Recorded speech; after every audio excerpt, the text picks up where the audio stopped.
Hi friends, ಎಲ್ಲರೂ ಹೇಗಿದ್ದೀರಾ? Very happy good evening. ಮತ್ತು ಎಲ್ಲರಿಗೂ ಸಹ ಯುಗಾದಿ ಹಬ್ಬದ ಶುಭಾಶಯಗಳನ್ನು ಹೇಳ್ತಾ ಈ ವ್ಲಾಗನ್ನು ಸ್ಟಾರ್ಟ್ ಮಾಡ್ತಿದ್ದೀನಿ. ಸೊ ನಿಮಗೆಲ್ಲ ಗೊತ್ತು, ಹಬ್ಬ ಅಂದ ತಕ್ಷಣ ಮಕ್ಕಳು ಎಕ್ಸ್ಪೆಷಲಿ ಹೆಣ್ಮಕ್ಳಿಗೆ ತುಂಬ ಕೆಲಸ ಇರುತ್ತೆ. ಸೊ ಇನ್ನೇನು ಕೆಲಸ ಮಾಡಿದ್ವಿ, ಹಿಂಗೆಲ್ಲ ಪ್ರಿಪ್ರೇಷನ್ ಮಾಡ್ಕೊಂಡ್ವಿ, ಮತ್ತು ಹಬ್ಬ ಏನು ಮಾಡಿದ್ವಿ ಅನ್ನೋದನ್ನೆಲ್ಲ ಪೂರ್ತಿ ಡೀಟೇಲ್ಸ್ ಈ ವಿಡಿಯೋದಲ್ಲಿ ಶೇರ್ ಮಾಡ್ಕೊತಾ ಹೋಗ್ತೀನಿ. ಹಾಗಾಗಿ ವಿಡಿಯೋನ ಎಲ್ಲ ಸ್ಕಿಪ್ ಮಾಡಿದೆ ನೋಡಿ. ಸೊ ಯುಗಾದಿ ಹಬ್ಬ ಅಂದಿದ ತಕ್ಷಣ ಫಸ್ಟ್ ನೆನಪು ಬರೋದು ಹಸಿರು ತೋರಣ ಮತ್ತು ಬೇವಿನ ಸೊಪ್ಪು ಅಲ್ವಾ. ಸೊ ಬೇವಿನ ಸೊಪ್ಪು ಹಸಿರು ತೋರಣ ಅಂದರೆ ಬೇವಿನ ಎಲೆ ಇಲ್ಲದೇ ಇದ್ದರೆ ಒಂದು ಹಬ್ಬನೇ ಅಸಂಪೂರ್ಣ ಅಂತಲೇ ಹೇಳ್ಬೋದು. ಈ ಸಿಟಿಗಳ ಕಡೆ ಆದರೆ ಬೇವಿನ ಸೊಪ್ಪು ಮತ್ತು ಮಾವಿನ ಎಲೆವನ್ನು ಕಾಸು ಕೊಟ್ಟು ದುಡ್ಡು ತೊಗೊಂಬರ್ತಾರೆ. ಬಟ್ ನಮ್ಮ ಕಡೆ ಆದರೆ ಎಲ್ಲೋ ಒಂದು ಮರದಲ್ಲೋ ಕಿತ್ಕೊಂಬರ್ತಾರೆ. ಇಟ್ಸ್ ಕಾಮನ್ ಅಲ್ವಾ. ಸೊ ಇದು ನಮ್ಮ ಮರದಲ್ಲ, ಅಂದರೆ ಬೇವಿನ ಮರ ಮತ್ತು ಮಾವಿನ ಮರ ಎರಡೂ ನಮ್ಮ ತೋಟದಲ್ಲಿದೆ. ಸೊ ಅಲ್ಲೇ ಹೋಗಿ ಕಿತ್ಕೊಬಂದ್ವಿ. ಸೊ ಎಲ್ಲೆಲ್ಲಿದೆ ಬೇವಿನ ಮರ ಮತ್ತು ಮಾವಿನ ಮರ ಅನ್ನೋದು ಕೂಡ ಲಾಗ್ ಪೂರ್ತಿಯಾಗಿ ನೋಡಿ. ಸೊ ಖಂಡಿತ ಅದು ಕೂಡ ನಾನು ಶೇರ್ ಮಾಡ್ಕೊತೀನಿ, ಆಯಿತಾ. ಇನ್ನು ಹಬ್ಬ ಇದ್ದ ತಕ್ಷಣ ಪ್ರಿಪ್ರೇಷನ್ ಅಂತೂ ತುಂಬ ಇರುತ್ತೆ. ಎಕ್ಸ್ಪೆಷಲಿ ನಮ್ಮ ಹಿಂದೂಗಳ ಒಂದು ಹಬ್ಬ ಅನ್ನೋದರಲ್ಲಿ ತಪ್ಪಿಲ್ಲ. ತುಂಬ ಗ್ರ್ಯಾಂಡಾಗಿ ಮಾಡ್ತಕ್ಕಂಥ ಹಬ್ಬಗಳಲ್ಲಿ ಯುಗಾದಿ ಹಬ್ಬನೂ ಒಂದು. ಯುಗಾದಿ ಹಬ್ಬ ಅಂದ್ರೆ ಹಾಗೆ ಅಲ್ವಾ, ಹೊಸ ಬಟ್ಟೆ ಮತ್ತು ಎಲ್ಲ ಹೊಸನೇ ಅಂದರೆ ಪ್ರಕೃತಿನ ನಮಗೆ ಒಂದು ಹೇಳ್ಕೊಡ್ತಕ್ಕಂಥ ಒಂದು ಹೊಸತನವನ್ನು ಹೇಳ್ಕೊಡ್ತಕ್ಕಂಥ ಹಬ್ಬ ಅಂದರೆ ಈ ಯುಗಾದಿ. ಸೊ ಪ್ರತಿಯೊಬ್ರಿಗೂ ಗೊತ್ತು ಏಕೆ ಹೊಸ ಹಬ್ಬ, ಹೊಸ ವರ್ಷ ಅಂದರೆ ನಾವೆಲ್ಲ ನ್ಯೂ ಇಯರ್ನ ಸೆಲೆಬ್ರೇಟ್ ಮಾಡ್ತೀವಿ. ಎಕ್ಸ್ಪೆಷಲಿ ನಾವು ಮಾಡಬಾರ್ದು ಆದರೂ ಕೂಡ ಏನೋ ಒಂದು ಖುಷಿಗೆ ಮಾಡ್ತೀವಿ. ಆದರೆ ಈ ಯುಗಾದಿ ಅನ್ನೋದು ಎಕ್ಸ್ಪೆಷಲಿ ನಮ್ಮ ಹಿಂದೂಗಳಿಗೆ ತುಂಬ ಪವಿತ್ರವಾದ ಹಬ್ಬ. ಪ್ರಕೃತಿಯಲ್ಲಿರ್ತಕ್ಕಂಥ ಎಷ್ಟೊಂದು ಅಂದರೆ ಹಳೆಯದನ್ನು ಬಿಟ್ಟು ಹೊಸದನ್ನು ಚಿಗುರು ಮತ್ತು ಹೊಸದಾಗಿರ್ತಂಥ ಚಿಗುರು ಮತ್ತು ಮಳೆ ಕೂಡ ಸ್ಟಾರ್ಟ್ ಆಗುತ್ತೆ, ಮತ್ತು ಹೊಸದಾಗಿ ಚಿಗುರು ಸ್ಟಾರ್ಟ್ ಆಗುತ್ತೆ. ಮತ್ತು ಈವನ್ ಹಳೆದೆಲ್ಲ ಹೋಗಿ ಹೊಸತನ ಅನ್ನೋದನ್ನು ನಾವು ಜೀವನದಲ್ಲಿ ತೊಗೊಬೇಕು ಅನ್ನೋದು ನಮಗೆ ಹಬ್ಬ ಹೇಳ್ಕೊಡುತ್ತೆ, ಅಂದರೆ ಪ್ರಕೃತಿ ನಮ್ಗೆ ಹೇಳ್ಕೊಡುತ್ತೆ. ಆ ಥರ ಹಬ್ಬಗಳಲ್ಲಿ ಈ ಯುಗಾದಿ ಅನ್ನೋದು. ಸೊ ನಿಮಗೆಲ್ಲ ಗೊತ್ತು, ಯುಗ ಅಂದರೆ ಒಂದು ವರ್ಷ, ಆದಿ ಅಂದರೆ ಆರಂಭ ಅಂತ. ಅಂದರೆ ವರ್ಷದ ಆರಂಭವೇ ಈ ಹಬ್ಬ. ಅಂದರೆ ಪ್ರತಿಯೊಂದು ವರ್ಷದಲ್ಲೂ ಕೂಡ ನಾವು ಸಾಕಷ್ಟು ಕಷ್ಟಗಳನ್ನು, ನೋವುಗಳನ್ನು ನೋಡಿರ್ತೀವಿ. ಅದೇ ಯುಗಾದಿಯಿಂದ ನೆಕ್ಸ್ಟ್ ನಮ್ಮ ಜೀವನನ ಚೇಂಜ್ ಮಾಡ್ಕೊಳ್ಳಿ, ಅಂದರೆ ಪ್ರಕೃತಿ ಹೇಗೆ ಚೇಂಜ್ ಮಾಡ್ಕೊಳ್ಳುತ್ತಲ್ವ ಹೊಸ ಜೀವನವನ್ನು, ಆ ರೀತಿ ಯುಗಾದಿ ಹಬ್ಬ ಆಚರಿಸುವ ಮೂಲಕ ನಮ್ಮ ಜೀವನವನ್ನು ಸ್ವಲ್ಪ ಮಟ್ಟಿಗೆ ಖುಷಿಯಾಗಿಡಿಸ್ಕೊಳ್ಳೋದಕ್ಕೆ, ಚೇಂಜ್ ಮಾಡ್ಕೊಳ್ಳೋದಕ್ಕೆ ಪ್ರಯತ್ನ ಪಡೋಣ ಅಂತ ಹೇಳ್ತಾ. ಸೊ ಹಬ್ಬ ಅಂದ ತಕ್ಷಣ ನಾನು ಹೇಳಿದೆ, ಸಾರಿಸೋದು, ಗುಡಿಸೋದು, ರಂಗೋಲಿ ಹಾಕೋದು, ಈ ಥರ ಪ್ರತಿಯೊಂದು ಇದ್ದೇ ಇರುತ್ತೆ. ನಾನು ಒಂದಿನ ಮುಂಚೆನೇ ಅಂದರೆ ಶನಿವಾರ ನೈಟೇ ಸಾರಿಸಿ, ನಿಮಗೆಲ್ಲ ಗೊತ್ತು ಗ್ರಹಣ ಅಂತ ಹೇಳ್ತಾಯಿದ್ರು. ಬಟ್ ನಮ್ಮ ಕಡೆ ಗೋಚರ ಆಗೋದಿಲ್ಲ ಅಂತ ಹೇಳಿದ್ರಲ್ವ. ಹಾಗಾಗಿ ನಾನೇನು ಮಾಡಿದೆ, ಒಂದಿನ ಮುಂಚೆನೇ ಸಾರಿಸಿ ಎಲ್ಲ ಮಾಡಿದ್ದೆ. ಸೊ ನಿಮ್ಗೆ ಏನೋ ಸಿಮೆಂಟ್ನೆಲ್ಲಾದರೂ ಕೂಡ ನಾನು ಸಗಣಿಯಿಂದ ಸಾರಿಸಿದ್ರೆ ತುಂಬ ಒಳ್ಳೆಯದು, ಎಕ್ಸ್ಪೆಷಲಿ ಹೆಲ್ತ್ ವೈಸ್ಗೂ, ಮತ್ತು ನೋಡೋ ಅಂದನೂ ಚೆನ್ನಾಗಿರುತ್ತೆ. ರಂಗೋಲಿ ಫೈನಲಿ ಸಗಣಿಯಿಂದ ಸಾರಿಸಿ ರಂಗೋಲಿಯನ್ನು ಹಾಕ್ತಿದ್ದೀನಿ. ಸೊ ಪ್ರತಿ ಹಬ್ಬದ ವಿಡಿಯೋದಲ್ಲೂ, ನನ್ನ ವಿಡಿಯೋಗಳಲ್ಲಿ ಕಾಮನ್ ಆಗಿ ಈ ರಂಗೋಲಿದೆ ಎಕ್ಸ್ಪೆಷಲಿ ಇರುತ್ತೆ. ಈ ರಂಗೋಲಿಗೆ ನಾನು ಏನಿಲ್ಲ 1.5 ಅವರಿಂದ 2 ಅವರ್ಸ್ ಟೈಮ್ ಸ್ಪೆಂಡ್ ಮಾಡ್ತೀನಿ ಅಂತಲೇ ಹೇಳ್ಬೋದು. ಯಾಕಂದರೆ ನಮ್ಮ ಮನೇಲಿ ಹೆಂಗೆ ಹಬ್ಬ ಮಾಡಿದ್ದೀವಿ ಅನ್ನೋದನ್ನ ನೋಡ್ತಾರೋ ಇಲ್ಲವೋ ಗೊತ್ತಿಲ್ಲ. ಮನೆ ಮುಂದೆ ರಂಗೋಲಿ ಕಲರಾಗಿ ತುಂಬ ಚೆನ್ನಾಗಿದ್ದರೆ ಆ ಒಂದು ಖುಷಿನೇ ಬೇರೆ ಅಲ್ವಾ. ಸೊ ನಾನು ಒಂದು ಸಿಂಪಲ್ಲಾಗಿ, ಅಂದರೆ ಯುಗಾದಿ ಹಬ್ಬಕ್ಕೆ ಮಾವಿನ ಎಲೆ ಅಲ್ವಾ, ಮಾವಿನ ಎಲೆ ಮತ್ತು ಮಾವಿನಕಾಯಿ ಅಲ್ವಾ, ಆ ಒಂದು ಥೀಮನ್ನು ಇಟ್ಟುಕೊಂಡು ಆ ರಿಲೇಟೆಡ್ ರಂಗೋಲಿಯನ್ನು ಹಾಕ್ತೆ.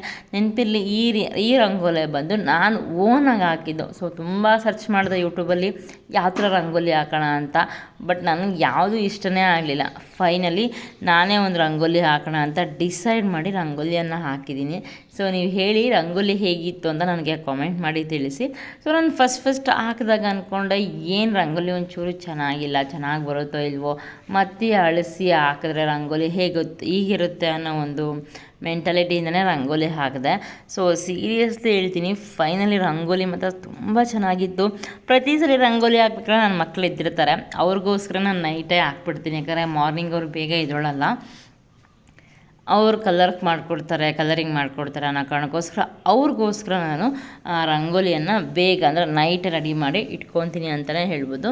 ಇನ್ನು ನೀವು ನೋಡ್ಬಾರ್ದು, ಬಾರ್ಡರ್ ಹಾಕಿ ಆಲ್ಮೋಸ್ಟ್ ರಂಗೋಲಿಗೆ ನನ್ನ ಚಿಕ್ಕ ಮಗಳು ಕಲರ್ ಮಾಡ್ತಿದ್ದಾಳೆ. ಸೊ ಇನ್ನು ದೊಡ್ಡವಳು ಚಿಕ್ಕವಳು ಇಬ್ಬರು ಸಹ ಕಲರ್ ಮಾಡಿ ಫುಲ್ ಫಿನಿಶಿಂಗ್ ಮಾಡೋ ಅಷ್ಟರಲ್ಲಿ ನೈಟ್ 10 ಗಂಟೆ ಹಾಗೆ ಹೋಯಿತು. 10 ಗಂಟೆ ಅಷ್ಟರಲ್ಲಿ ಇಷ್ಟೆಲ್ಲ ಹಾಕಿ ಮಲಗಿದ್ವಿ. ಬಟ್ ಒಂದೇ ಒಂದು ಮಾವಿನಕಾಯಿ ಮಾತ್ರ ಮಿಸ್ ಆಯಿತು, ನಾನು ಅಂದ್ಕೊಂಡಾಗೆ ಬಂದಲಿಲ್ಲ. ಸೊ ರಂಗೋಲಿ ಹೇಗಿತ್ತು ಅಂತ ನೆಕ್ಸ್ಟ್ ಡೇ ಮಾರ್ನಿಂಗ್ ಎದ್ದೇಳ್ತೀನಲ್ಲ ಆವಾಗ ನೋಡ್ತೀನಿ. ಇನ್ನು ರಂಗೋಲಿ ಹಾಕಿ ಬಂದು ಹೋಳಿಗೆಗೆ ರೆಡಿ ಮಾಡ್ಕೊತಿದ್ದೆ. ಸೊ ಈ ಥರ ಇವತ್ತು ಸ್ಪೆಷಲ್ಲಾಗಿ ಹೋಳಿಗೆ ಮಾಡಿದ್ದೆ. ಎಕ್ಸ್ಪೆಷಲಿ ಎಳ್ಳು ಮತ್ತು ಕೊಬ್ಬರಿ ಮತ್ತು ಬೇಳೆ ಅಂದರೆ ತೊಗರಿಬೇಳೆ ಮೂರನ್ನು ಮಿಕ್ಸ್ ಮಾಡಿ ಹೋಳಿಗೆ ಮಾಡಿದ್ದೆ. ಸಕ್ಕ ಟೇಸ್ಟಿಯಾಗಿತ್ತು ಗೊತ್ತಾ. ಇನ್ನು ನೆಕ್ಸ್ಟ್ ಡೇ ಮಾರ್ನಿಂಗ್ 7 o'clock ತೆಗೆದಿರ್ತಕ್ಕಂಥ ವಿಡಿಯೋ ಇದು. ಅವತ್ತು ನೈಟು 3 o'clock ಆಯಿತು ಮಲ್ಕೊಳ್ಳೋ ಅಷ್ಟರಲ್ಲಿ. ಮತ್ತು ಬೆಳಗ್ಗೆ ಸ್ವಲ್ಪ ಲೇಟಾಗಿ ಎದ್ದೇಳಿದೆ, ಅಂದರೆ 6:30 ಆ ಟೈಮಲ್ಲಿ ಎದ್ದೇಳಿದೆ. ಇನ್ನು 7 o'clock ರಂಗೋಲಿಯನ್ನು ಹಾಕಿ ಕಲರ್ ಹಾಕಿ ಮಾರ್ನಿಂಗ್ ಎದ್ದು ನೋಡಿದಾಗ ಆ ಫಿನಿಶಿಂಗ್ ಅನ್ನೋದು ಈ ಥರ ಇದೆ. ಸೊ ಸೂಪರ್ ಅಲ್ಲ, ನನಗಂತೂ ಸಖತ್ತಾಗಿ ಇಷ್ಟ ಆಯಿತು. ಸೊ ರಂಗೋಲಿ ಹೇಗಿತ್ತು ಅಂತ ಕಾಮೆಂಟ್ ಮಾಡಿ ತಿಳಿಸಿ. ಇನ್ನು ಹಬ್ಬ ಅಂದರೆ ಹೊಸ್ಲಿಗೆ ಅರಿಶಿನ ಕುಂಕುಮ ಇಕ್ಕೋದು ಇಟ್ಸ್ ಕಾಮನ್ ಅಲ್ವಾ. ನನ್ನ ಮಗಳು ಇಲ್ಲಿ ಅರಿಶಿನ ಕುಂಕುಮ ಮಾಡ್ತಿದ್ದಾಳೆ. ಸೊ ಹಬ್ಬಕ್ಕೆ ಸಂಬಂಧಪಟ್ಟಂತೆ ಆಲ್ಮೋಸ್ಟ್ ಅಲ್ಲಿ ಎಲ್ಲ ಕೆಲಸಗಳು ಅವಳೇ ಮಾಡಿರ್ತಾಳೆ. ಸೊ ಅವಳ ಕೈಯಲ್ಲಿ ಯಾಕೆ ಮಾಡಿಸಿರಿ ಅಂತ ಮತ್ತೆ ಕೇಳೋಕೆ ಹೋಗ್ಬಿಡಿ, ಅವಳೇ ಮಾಡಬೇಕು, ಹಾಗಾಗಿ ಅವಳ ಕೈಲೇ ಮಾಡಿಸಿದ್ದೀನಿ ಅಷ್ಟೇ. ಇನ್ನು ತೋರಣ ಎಲ್ಲ ಕಟ್ಟಿದ್ದೆವು. ಸೊ ತೋರಣ ಕಟ್ಟಿದ್ದೆಲ್ಲ ವಿಡಿಯೋ ಮಾಡಬೇಕು ಅಂದ್ಕೊಂಡೆ, ಬಟ್ ಕೆಲವೊಂದು ಹಬ್ಬ ಅಂದರೆ ಇರುತ್ತಲ್ಲ ಇಷ್ಟೊತ್ತಿಗೆ ಆಗಿಬಿಡ್ಬೇಕು ಅಂತ ಇತ್ತು. ಹಾಗಾಗಿ ಬೇಗ ಬೇಗ ಮಾಡಬೇಕು ಅನ್ನೋ ಕಾರಣಕ್ಕೋಸ್ಕರ ಅದು ವಿಡಿಯೋ ಮಾಡ್ಕೊಳ್ಳಿಲ್ಲ, ಸ್ಕಿಪ್ ಆಯಿತು. ಇನ್ನು ಚೆಂಡು ಎಲ್ಲ ತಂದಿದ್ವಲ್ಲ, ಸೊ ಅದನ್ನೆಲ್ಲನೂ ಹಾರ ಪೂಣಿಸಿ ಹಾಕಿದ್ದು. ಅದು ಒಂಥರ ಬಾಗಿಲು ತುಂಬ ಹಾರ ಹಾಕಿದ್ರೆ ನೋಡೋದಕ್ಕೆ ಚೆನ್ನಾಗಿರುತ್ತೆ, ಪ್ಲಸ್ ಒಂಥರ ಖುಷಿ. ಹಾಗಾಗಿ ನಮ್ಮನೇಲಿ ಬೇರೆ ಥರ ಹಾಕಿದ್ರು. ಸೊ ನನಗೆ ಅದು ಇಷ್ಟ ಆಗಲಿಲ್ಲ, ಮತ್ತು ಅದನ್ನು ತೆಗೆದು ನಾನು ಈ ಥರ ಹಾಕ್ತಿದ್ದೀನಿ. ಅಂದರೆ ಒಂಥರ ಡಿಫ್ರೆಂಟಾಗಿ 3 layers ಬರೋ ಥರ ಹಾಕಿದ್ರು, ನನಗೆ ಇಷ್ಟ ಆಗಲಿಲ್ಲ ಅದು. ಹಂಗಾಗಿ ಈ ಥರನ ಹಾಕಿದ್ದೀನಿ. ಸೊ ಕೆಲವೊಬ್ಬರು ತೋರಣಗಳನ್ನು ಸ್ಟ್ಯಾಪ್ಲರಿಂದ ಪಿನ್ ಮಾಡ್ತಾರೆ. ಸೊ ಅದು ಮಾಡಬೇಡಿ ದಯವಿಟ್ಟು, ಯಾಕಂದರೆ ಮತ್ತೆ ಬಿಸಾಕಿದಾಗ ಮತ್ತು ಅದೇನಾಗುತ್ತೆ ಅಂದರೆ ಅನ್ಎಕ್ಸ್ಪೆಕ್ಟೆಡ್ ಯಾವುದಾದ್ರು ಹಸು ತಿಂದಾಗ ಅದು ಹೆಚ್ಚು ಕಡಿಮೆ ಆಗುತ್ತೆ. ಸೊ ಹಾಗಾಗಿ ಸ್ಟ್ಯಾಪ್ಲರಿಂದ ಬಿಟ್ಟು ಪರ್ಗೆ ಕಡ್ಡಿಯಿಂದನೇ ಮಾಡೋದು ತುಂಬ ಒಳ್ಳೆಯದು. ಅದು ಆರೋಗ್ಯಕ್ಕೂ ಪ್ಲಸ್ ಹಸು ಆರೋಗ್ಯಕ್ಕೂ ಮತ್ತು ಪ್ರಕೃತಿಗೂ ಎರಡೂ ಒಳ್ಳೆಯದಲ್ವ. ಸೊ ಅದಕ್ಕೆ ಅಷ್ಟೇ.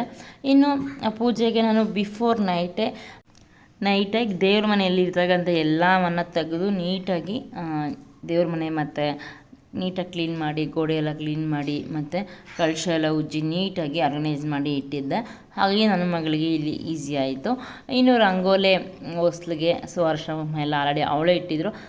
ರಂಗೋಲಿ ಅಷ್ಟು ನೀಟಾಗಿ ಹಾಕೋದಕ್ಕೆ ಬರೋದಿಲ್ಲ, ಎಕ್ಸ್ಪೆಷಲಿ ನನ್ನ ಮಗಳಿಗೆ ಸ್ವಲ್ಪ ದಪ್ಪ ಹಾಕ್ಬಿಡ್ತಾಳೆ. ಸರಿ ನಾನೇ ಹಾಕ್ತೀನಿ ಕೊಡಮ್ಮ ಅಂದ್ಬಿಟ್ಟು ತೊಗೊಂಡು ರಂಗೋಲಿಯನ್ನು ಹಾಕ್ತಿದ್ದೀನಿ, ನೀವು ನೋಡ್ತಿರ್ಬೋದು. ಇನ್ನು ರಂಗೋಲಿ ಹಾಕಿ ಎಕ್ಸ್ಪೆಷಲಿ ಪ್ರತಿ ಹಬ್ಬದಲ್ಲೂ ಕಲರಿಂಗ್ ಹಾಕಿ ರಂಗೋಲಿ ಹಾಕಿದ್ರೆ ತುಂಬ ಚೆನ್ನಾಗಿರುತ್ತೆ, ಎಕ್ಸ್ಪೆಷಲಿ ಹೊಸ್ಲು ಮೇಲೆ. ಇನ್ನು ಹೊಸ್ಲು ಮೇಲೆ ಅಕ್ಕಿ ಹಿಟ್ಟಲ್ಲಿ ಕೂಡ ಹಾಕ್ಬೋದು. ಲಾಸ್ಟ್ ಹಬ್ಬದಲ್ಲಿ ಹಾಕಿದ್ದೆ, ಆದರೆ ಅಕ್ಕಿ ಹಿಟ್ಟು ಇಲ್ಲದೇ ಇರೋದ್ರಿಂದ ನಾನು ಈ ಸಲ ರಂಗೋಲಿ ಪುಡಿಯಲ್ಲೇ ಹಾಕಿದೆ. ರಂಗೋಲಿ ಪುಡಿಯಲ್ಲಿ ಹಾಕಿದ್ರು ಚೆನ್ನಾಗಿರುತ್ತೆ, ಬಟ್ ಈ ಸ್ಯಾರಿಯಲ್ಲಿ ಅಲ್ಲೆಲ್ಲ ಉಟ್ಕೊಂಡು ದಾಟಿದಾಗ ಹೊಸ್ಲನ್ನು ಅದು ಸ್ವಲ್ಪ ಕದಲು ಬಿಡುತ್ತೆ ರಂಗೋಲಿ ಪುಡಿ, ಆವಾಗ ಒಂದು ಸ್ವಲ್ಪ ಡಿಸಪಾಯಿಂಟ್ ಆಗುತ್ತೆ ಮನಸ್ಸಿಗೆ. ಅಷ್ಟು ಬಿಟ್ಟರೆ ಅದರ್ವೈಸ್ ನೋಡೋದಕ್ಕೆ ತುಂಬ ಚೆನ್ನಾಗಿರುತ್ತೆ. ನಾನು ಆಗಲೇ ಹೇಳಿದ್ನಲ್ಲ, ಯುಗಾದಿ ಹಬ್ಬ ಅಂದರೆ ಮಾವಿನ ಎಲೆ ಮತ್ತು ಮಾವಿನ ಒಂದು ಕಾಯಿ ಅದನ್ನು ಒಂದು ಥೀಮಲ್ಲಿ ಇಟ್ಕೊಂಡು ಮೈಂಡಲ್ಲಿ ಇಟ್ಕೊಂಡು ನಾನೇನು ಮಾಡಿದೆ, ರಂಗೋಲಿಯನ್ನು ಹಾಕ್ತಿದ್ದೀನಿ. ಬಾರ್ಡರ್ ಆಗಿರ್ಬೋದು ಮತ್ತು ತುಳಸಿ ಹತ್ರ ಮತ್ತು ಆಲೋವೆರಾ ಗಿಡ ಹತ್ರ ಅಲ್ಲೆಲ್ಲ ಕೂಡ ರಂಗೋಲಿಯನ್ನು ಹಾಕಿ ಕಲರನ್ನು ಫಿಲ್ ಮಾಡಿಕೊಂಡೆ. ಅದೆಲ್ಲ ಏನು ವಿಡಿಯೋ ಮಾಡಲಿಲ್ಲ ಆಯಿತಾ. ಇನ್ನು ರಂಗೋಲಿಯೆಲ್ಲ ಆದಮೇಲೆ ಅರಿಶಿನ ಕುಂಕುಮ ಎಲ್ಲ ಇಟ್ಟಿದ್ದಾದಮೇಲೆ ರಂಗೋಲಿ ಹಾಕಿದಾದ್ಮೇಲೆ ಏನು ಹೂವು ಇರುತ್ತಲ್ಲ ಹೂವನ್ನು ಇಡ್ತಿದ್ದೀನಿ.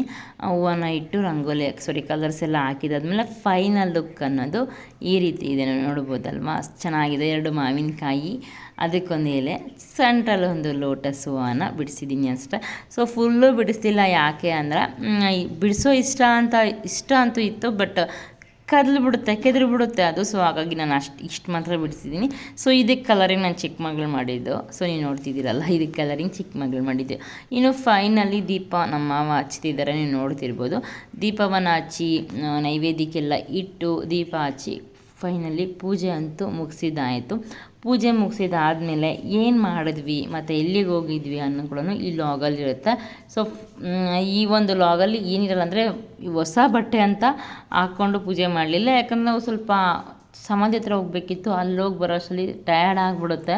ಸೊ ಟೈಮ್ ಆಗಿಬಿಡುತ್ತೆ 12:45ಗೆಲ್ಲ ಈಗ ಅಮಾವಾಸ್ಯೆ ಮುಗ್ದೋಗುತ್ತೆ, ಹಬ್ಬ ಮುಗ್ದೋಗುತ್ತೆ ಅಂತ ಹೇಳಿದ್ರಲ್ವ, ಅದಕ್ಕೆ ಬೇಗ ಬೇಗ ಹೋಗ್ಬಿಟ್ಟು ಬಂದುಬಿಡೋಣ, ಆಮೇಲೆ ಬೇಕಾದ್ರೆ ರೆಡಿ ಆಗೋಣ ಅಂತ ನಾವೇನು ಮಾಡಿದ್ವಿ, ಸ್ವಲ್ಪ ಬೇಗನೆ ಹೊರಟ್ವಿ. ಅಲ್ಲಿ ಯಾರ್ಯಾರು ಸಮಾಧಿ ಇದೆ ಮತ್ತು ಪೂಜೆ ಹೆಂಗೆ ಪೂಜೆ ಮಾಡಿದ್ರು ಅನ್ನೋದು ಕೂಡ ಈ ಲಾಗಲ್ಲಿರುತ್ತೆ. ಸೊ ಮಿಸ್ ಮಾಡಿದೆ ಲಾಗನ್ನು ಕೊನೆ ತನಕ ನೋಡಿ. ಇಲ್ಲಿ ನನ್ನ ಮಗಳು ಪೂಜೆ ಮಾಡ್ತಿದ್ದಾಳೆ, ನೀನು ನೋಡ್ತಿದ್ದೀರಲ್ಲ, ನನ್ನ ಮಗಳು ಪೂಜೆ ಮಾಡಿ ಮಂಗಳಾರತಿ ಮಾಡಿ ಪೂಜೆಯನ್ನು ಮುಗಿಸಿದ್ಲು.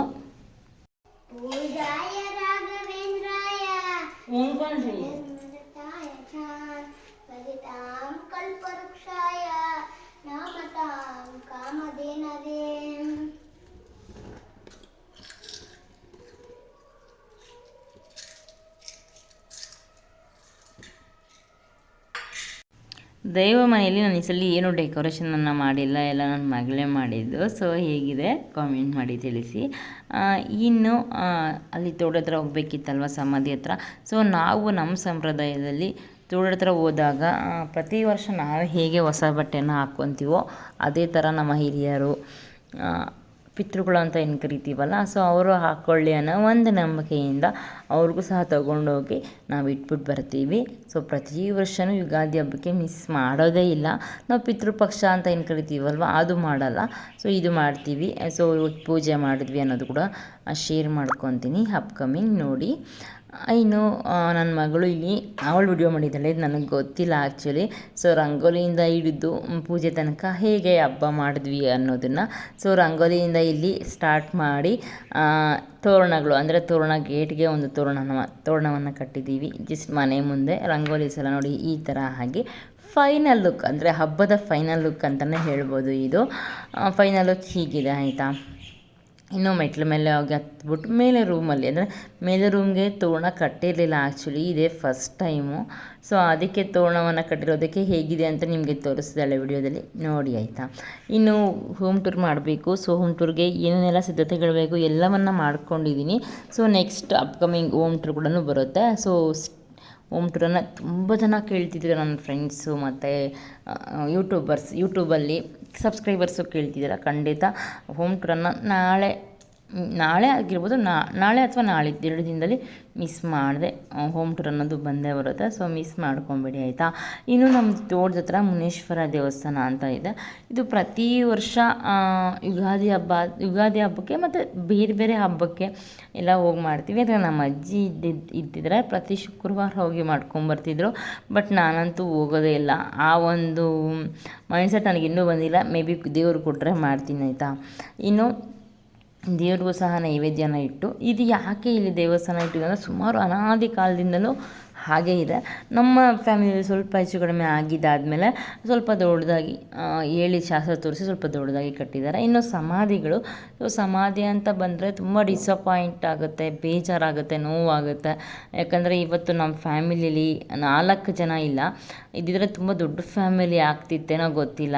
ಅಜ್ಜಿ, ತಾತ, 2 ಮಾವಂದರು, ಅಂದರೆ ನಿಮ್ಮ ಭಾಷೆಯಲ್ಲಿ ಹೇಳಬೇಕಾದ್ರೆ ಅತ್ತೆ, ಮಾವ ಮತ್ತು ಮೈದ ಮತ್ತು ಭಾವ. ಸೊ ಇಷ್ಟು ಜನ ಇಲ್ಲ ಅಟ್ ಪ್ರೆಸೆಂಟ್ ಇಲ್ಲ ನಮ್ಮ ಜೊತೆ ಅವರು. ಆದ್ರೂ ಪ್ರತಿ ವರ್ಷ ಯುಗಾದಿ ಹಬ್ಬಕ್ಕೆ ಹೋಗಿ ಬಟ್ಟೆನ ಇಟ್ಕೊಂಡು ಅವರನ್ನು ನೆನಪು ಮಾಡ್ಕೊಂಡು ಬರ್ತೀವಿ. ಸೊ ಮನೇಲಿ ಫೋಟೋಸು ಇಟ್ಟಿಲ್ಲ ನಾನು, ಯಾಕಂದರೆ ನೋಡಿದಾಗಲೆಲ್ಲ ತುಂಬ ಬೇಜಾರಾಗುತ್ತೆ. ಸೊ ಇಷ್ಟು ಜನ ಇಲ್ವಲ್ಲ ಅಂತ. ಸೊ ಹಾಗಾಗಿ ಹೋಗಿ ವರ್ಷಕ್ಕೊಂದ್ಸಲಿ ಮಾಡಿಕೊಂಡು ಬರ್ತೀವಿ. ಸೊ ಇದಿಷ್ಟು ಫ್ರೆಂಡ್ಸ್ ಯುಗಾದಿ ಹಬ್ಬ ಹೇಗೆ ಮಾಡಿದ್ವಿ ಅನ್ನೋದು. ಅಲ್ಲಿ ತುಂಬ ಮುಳ್ಳು, ಸೊ ನಡೆಯೋಕ್ಕೂ ಆಗ್ತಿರಲಿಲ್ಲ. ಬಟ್ ಏನು ಮಾಡೋಕ್ಕಾಗಲ್ಲ, ತೋಟದ ಹತ್ರ ಆ ಥರ ಇದ್ದೇ ಪರಿಸ್ಥಿತಿ, ಹೋಗಿ ಮಾಡಲೇಬೇಕು, ಮಾಡ್ತಾಯಿದ್ದೀವಿ.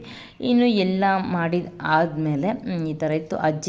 ಅಜ್ಜಿ ಅಂದರೆ ಅತ್ತೆ, ಒಂದು 2 ಇಯರ್ಸ್ ಆಯಿತು ಅಷ್ಟೇ ತಿರ್ಕೊಂಡು. ಸೊ ಅವರಿದ್ದರೆ ಕೂಡ ಚೆನ್ನಾಗಿರ್ತಿತ್ತು. ಬಟ್ ಏನು ಮಾಡೋಕ್ಕಾಗಲ್ಲ, ಮನುಷ್ಯನ ಜೀವನ ಕ್ಷಣಿಕ ಅನ್ನಲ್ವಾ. ಯಾವಾಗ ಯಾರು ಇರ್ತಾರೋ ಹೋಗ್ತಾರೋ ಗೊತ್ತಿಲ್ಲ, ಏನೂ ಮಾಡೋದಕ್ಕಾಗೋದಿಲ್ಲ. ಇದೇ ತೋಟದಲ್ಲೇ ಮಾವಿನ ಎಲೆ ಮತ್ತು ಬೇವಿನ ಮರ ಇರೋದು. ಸೊ ಇದೇ ತೋಟದಲ್ಲಿ ಕೂಡ ಬಾಳೆ ಇರೋದು. ಆ ಬಾಳೆ ಎಲ್ಲನೂ ನೀರು ಇಲ್ದಿರ ಎಲ್ಲ ಹೋಗಿದೆ ಅವ್ರ ಊರಿಗೆ ಆಯಿತಾ. ಏನು ಮಾಡಬೇಕು ಅಂದರೂ ನೀರಿರಬೇಕು. ಸೊ ನೀರು ಅನ್ನೋದು ಇಲ್ಲ. ಹಾಗಾಗಿ ಇರೋ ಅಷ್ಟರಲ್ಲೇ ಅಡ್ಜಸ್ಟ್ ಮಾಡಿಕೊಂಡು ಮಾಡ್ತಿದ್ದಾರೆ. ಬಟ್ ಬಿಸಿಲಿಗೆಲ್ಲ ಬಿಟ್ಟು ಮಳೆಗಾಲ ಬಂದರೆ ಸ್ವಲ್ಪ ಈ ತೋಟವನ್ನು ನೋಡ್ಬೋದು. ಬೇಸಿಗೆ ಅಂತೂ ನೋಡೋದಕ್ಕೆ ಆಗೋದಿಲ್ಲ, ಆ ಥರ ಇದೆ. ಇನ್ನು ನಾನು ಮಾಡ್ತಾಯಿದ್ರೆ ಭವಿಕಾ ವಿಡಿಯೋವನ್ನು ಮಾಡ್ತಿದ್ದಾಳೆ. ಇನ್ನು ನಾನು ಹೇಳಿದ್ನಲ್ಲ, ಸೊ ಇದೇ ಮಾವಿನ ಮರ. ಆಲ್ಮೋಸ್ಟ್ ಅಲ್ಲಿ ಚಿಗುರಿರ್ತಕ್ಕಂಥ ಎಲೆಗಳನ್ನೆಲ್ಲ ಕಿತ್ತುಬಿಟ್ಟಿದ್ದಾರೆ ಯುಗಾದಿ ಹಬ್ಬಕ್ಕೆ. ಇದಕ್ಕೊಂದು ಮೆಮೊರಿ ಇದೆ ಗೊತ್ತಾ, ಇದು ಅಮ್ಮ ಅಣ್ಣ ಹೊಟ್ಟೆಲಿದ್ದಾಗ ಉಣಿದ ಗಿಡ ಅಂತೆ. ಸೊ ಇದೇ ಮನೆಯಲ್ಲೇ ಅಮ್ಮ ಇದ್ದಿದ್ದು, ಒಂದು 1 year ಏನೋ ಇದ್ರಂತೆ. ಆ ಒಂದು ನೆನಪು ಇದು ಮಾವಿನ ಮರ ಅಂದ್ರೆ ನಮ್ಮಮ್ಮ ಉಣಿದ್ದು ಇದು ಅಂತ ನೆನಪಾಗುತ್ತೆ ನನಗೆ. ಪಕ್ಕದಲ್ಲೇ ಒಂದು ತೆಂಗಿನ ಮರ ಕೂಡ ಇದೆ. ಇನ್ನು ಪೂಜೆ ಎಲ್ಲ ಮುಗ್ದಿದ್ದಾದಮೇಲೆ ಇನ್ನೇನು ತೆಂಗಿನಕಾಯಿ ಹೊಡಿಬೇಕಲ್ಲ, ತೆಂಗಿನಕಾಯಿ ಹೊಡೆದು ಸ್ವಲ್ಪ ತಲ್ಲೇ ಇದ್ದು ಸಾಂಬ್ರಾಣಿ ಹಾಕಲಿಲ್ಲ, ಯಾಕಂದರೆ ಅಲ್ಲಿ ವಿಪರೀತ ಬಿಸಿಲು, ಜೊತೆಗೆ ಆ ಸಾಂಬ್ರಾಣಿ ಹಾಕಿದ್ರೇ ಭಯ, ಯಾಕಂದರೆ ಸುತ್ತು ತೋಪಿರುತ್ತೆ. ಸೊ ಎಲ್ಲಿ ಏನಾಗ್ಬಿಡುತ್ತೋ ಅನ್ನೋ ಭಯ, ಹಾಗಾಗಿ ಹಾಕಲಿಲ್ಲ. ಸೊ ಫೈನಲಿ ನಾವು ಮನೆಗೆ ಬಂದ್ವಿ. ಇಲ್ಲಿ ತನಕ ಏನೂ ಊಟನೇ ಮಾಡಿರೋದಿಲ್ಲ. ಸೊ ಮನೆಗೆ ಬರೋ ಅಷ್ಟರಲ್ಲಿ ಆಲ್ಮೋಸ್ಟ್ ಅಲ್ಲಿ 1 o'clock ಆಗಿತ್ತು. ಸೊ ಆಗ ಏನೇನು ಮಾಡಿದ್ವಿ ಅಡುಗೆ ಅನ್ನೋದನ್ನು ಇಲ್ಲಿ ನಾನು ಚಿಕ್ಕದಾಗಿ ಒಂದು ವಿಡಿಯೋನ ಮಾಡ್ಕೊತಿದ್ದೀನಿ. ಕೋಸಂಬರಿ ಮತ್ತು ಆಲೂಗಡ್ಡೆ ಪಲ್ಯ ಮತ್ತು ಉಪ್ಪು ಆಸ್ ಯೂಶುವಲ್, ಮತ್ತು ರೈಸಿಗೆ ರಸಮು, ಹೋಳಿಗೆ ರಸಮ್ ಇದು, ಮತ್ತು ರೈಸು ಮತ್ತು ಹೋಳಿಗೆ ಮತ್ತು ನೆಂಚ್ಕೊಳ್ಳೋದಕ್ಕೆ ಬೋಟಿ. ಸೊ ಇದು ಹಪ್ಳವನ್ನು ಬಿಟ್ಟು ಈ ಥರ ಬೋಟಿ ಹಾಕಿದ್ದೀನಿ. ಇನ್ನು ನೆಕ್ಸ್ಟ್ ಬಂದು ಉಪ್ಪಿನಕಾಯಿ. ಸೊ ಇದಿಷ್ಟು ಇವತ್ತಿನ ಹಬ್ಬದ ಊಟ ಅಂತಲೇ ಹೇಳ್ಬೋದು. ಸೊ ಫೈನಲಿ 4 ಜನನೂ ಕುತ್ಕೊಂಡು ಊಟವನ್ನು ಮಾಡಿದ್ವಿ. ಹಬ್ಬದ ದಿನ ಅಂತಲೇ ಅಲ್ಲ, ಮೇ ಬಿ ನಾನು ವ್ಲಾಗ್ಸನ್ನು ನೀವು ನೋಡಿರ್ತೀರ ಮೇ ಬಿ. ಪ್ರತಿದಿನ ರಾತ್ರಿ 4 ಜನ ಕೂತ್ಕೊಂಡು ಊಟ ಮಾಡೋ ಅಭ್ಯಾಸ. ಅದೇ ಥರನೇ ಇವತ್ತು ಹಬ್ಬದ ದಿನ ಅಲ್ವಾ, ಹಬ್ಬದ ದಿನ ಕೂಡ ಊಟ ಮಾಡಿ ನೆಮ್ಮದಿಯಾಗಿ ತಿಂದು ಎದ್ದೊಳಿದ್ವಿ. ಸೊ ಇದಿಷ್ಟು ಫ್ರೆಂಡ್ಸ್ ಹಬ್ಬ ಹೇಗೆ ಮಾಡಿದ್ವಿ ಅನ್ನೋದು.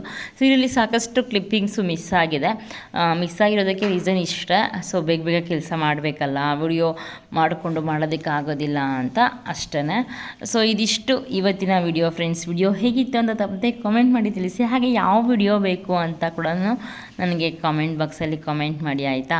ನೆಕ್ಸ್ಟ್ ವಿಡಿಯೋದಲ್ಲಿ ಮತ್ತೆ ಸಿಗೋಣ. ಎಲ್ರಿಗೂ ಒಳ್ಳೆಯದಾಗಲಿ. ಈ ಯುಗಾದಿ ಹಬ್ಬದಿಂದ ನಿಮ್ಮೆಲ್ಲರ ಜೀವನದಲ್ಲಿ ಖುಷಿ, ನೆಮ್ಮದಿ, ಸಂತೋಷ ಅನ್ನೋದು ತರಲಿ ಅಂತ ಅದರಲ್ಲಿ ಕೇಳ್ಕೊತ ಈ ಲಾಗನ್ನು ಇಲ್ಲಿಗೆ ಎಂಡ್ ಮಾಡ್ತಿದ್ದೀನಿ. ಸೊ ಮತ್ತೊಮ್ಮೆ ಎಲ್ಲರಿಗೂ ಸಹ ಯುಗಾದಿ ಹಬ್ಬದ ಶುಭಾಶಯಗಳು. ನಾಳೆ ಎಲ್ಲರೂ ಇನ್ನೇನು ಹೊಸಡಕ್ಕೆ, ನಾಳೆ ಮಂಗಳವಾರ ಅಲ್ವಾ. ಸೊ ಹೊಸಡಕ್ಕನ್ನು ಎಲ್ಲರೂ ಖುಷಿಯಾಗಿ ಮಾಡಿ ಮತ್ತು ಹೊಟ್ಟೆ ತುಂಬ ಊಟ ಮಾಡಿ ಅಂತ ಹೇಳ್ತಾ ವಿಡಿಯೋವನ್ನು ಮುಗಿಸ್ತಿದ್ದೀನಿ. ಬಾಯ್, ಟೇಕ್ ಕೇರ್. ಮತ್ತು ಇನ್ನೊಂದು ಕನ್ಸ್ಟ್ರಕ್ಷನ್ ರಿಲೇಟೆಡ್ ವಿಡಿಯೋಸ್ ಮತ್ತೆ ಸ್ಟಾರ್ಟ್ ಮಾಡ್ತಿದ್ದೀನಿ. ಸೊ ವಾರಕ್ಕೆ 2 ವಿಡಿಯೋ ಅಥವಾ 3 video compulsory construction related videos ಮಾಡಬೇಕು ಅಂತ ಅಂದ್ಕೊಂಡಿದ್ದೀನಿ. ಸೊ ಇಷ್ಟರಲ್ಲೇ ಅಂದರೆ ವಾರದಲ್ಲಿ 3 ದಿನ ಕಂಪಲ್ಸರಿ ಕನ್ಸ್ಟ್ರಕ್ಷನ್ ರಿಲೇಟೆಡ್ ವಿಡಿಯೋಸ್ ಬರುತ್ತೆ. ಎಕ್ಸ್ಪೆಷಲಿ ಮನೆ ಪ್ಲ್ಯಾನಿಂಗ್ ಬಗ್ಗೆ, ಮತ್ತು ಕಟ್ಟಿರೋ ಮನೆ ಇರುತ್ತಲ್ಲ, ಆ ಮನೆ ಎಲ್ಲಿ ತನಕ ಯಾವ್ಯಾವ ಮನೆ ಯಾವ ಲೆವೆಲಿಗೆ ಬಂದಿದೆ, ಮತ್ತು ಅಟ್ ಪ್ರೆಸೆಂಟ್ ಆ ಮನೆ ಹೇಗಿರುತ್ತೆ ಅನ್ನೋದ್ರ ಬಗ್ಗೆ ವಿಡಿಯೋವನ್ನು ಮಾಡ್ತೀನಿ. ಮತ್ತೆ ಸಿಗೋಣ ನೆಕ್ಸ್ಟ್ ವಿಡಿಯೋದಲ್ಲಿ.